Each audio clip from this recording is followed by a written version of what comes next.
Let's start with a little before and after. 33-inch to 35s. Why did this $600 Land Rover get $100 used tires for now?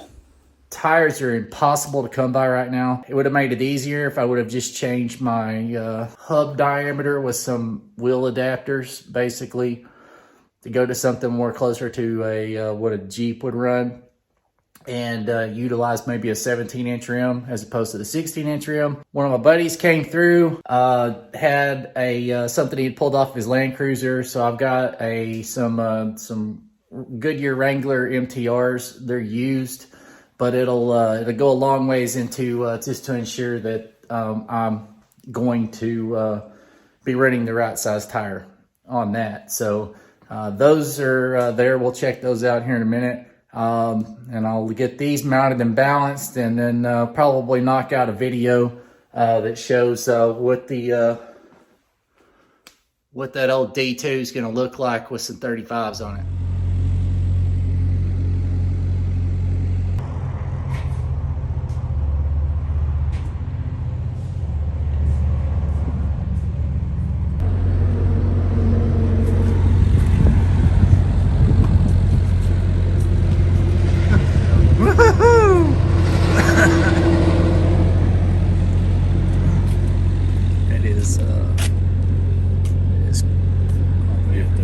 I'm gonna have to cut into the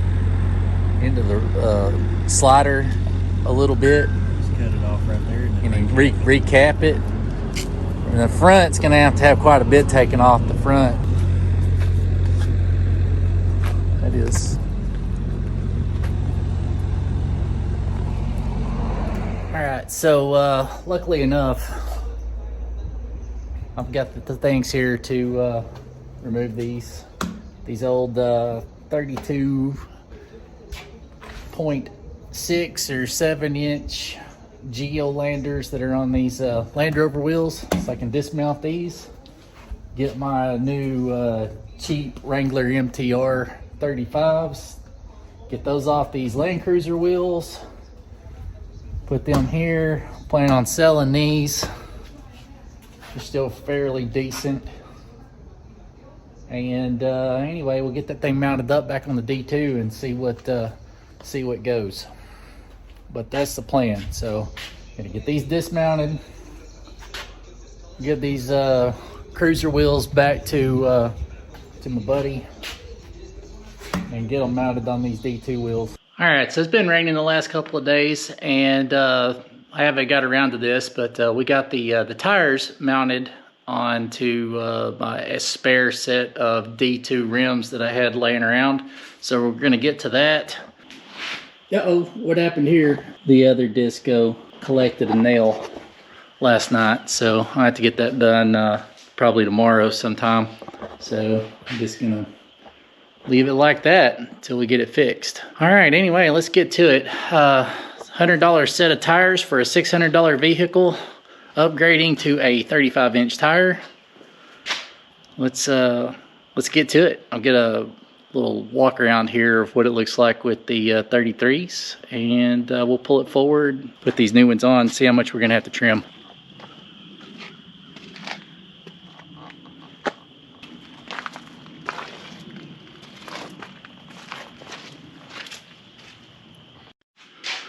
And again, you know, yeah, they're well used, but they're going to be perfect for figuring out what my limits are as far as what to clear. And there's no sense in going out and dropping $2,000 on some new tires, and maybe that doesn't, it's not the best option. So I felt like this is probably going to be the best thing for right now. They've got a little bit of wear left in them, so.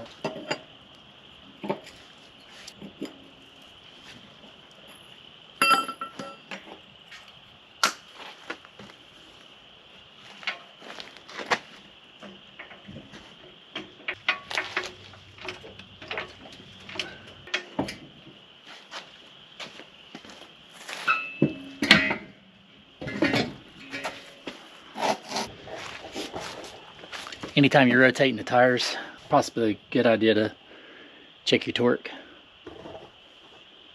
on your wheel spacers if you have them. So let's let's do that real quick before we proceed. All right, we sufficiently torqued there, so it's probably gonna have to get that up a little higher.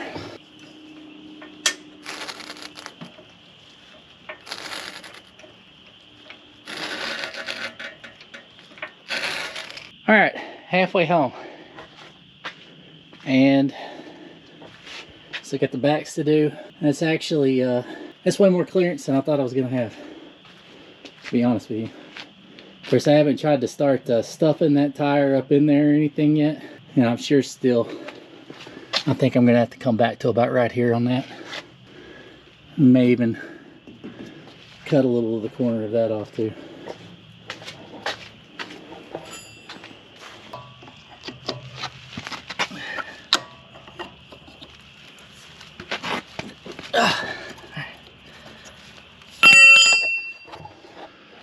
All right, so we're done. Before I get these too far away, I'm gonna label where they came from. So if I swap back to them just to run around, I can go ahead and do a tire rotation because it was time. And I can get them in the right spot.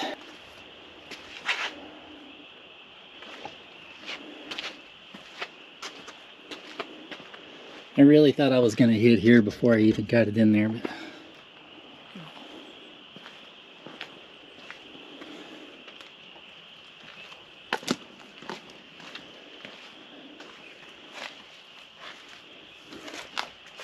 all right, there it is. A 35-inch tire will fit without any real modification with a Rover Time 4 to 5-inch lift for the Discovery 2. I can confirm now. Even if those were brand new tires with much bigger lugs, more tread depth and whatnot, it still would fit. Like I said, problem area or an area of concern would be whatever style of front bumper or rock sliders. And if you've got a high clearance rear bumper, you've probably already trimmed here, so that's not going to be an issue. But I plan to start right about here and taper that back, and probably have somebody just help me put a little fold in it just so I don't have any sharp edges. Anyway, all right, so there you have it. 35s on a Discovery 2 with the Rover Time or RTE Fab 4. There's whatever their big lift is for the Discovery 2. That's it for today.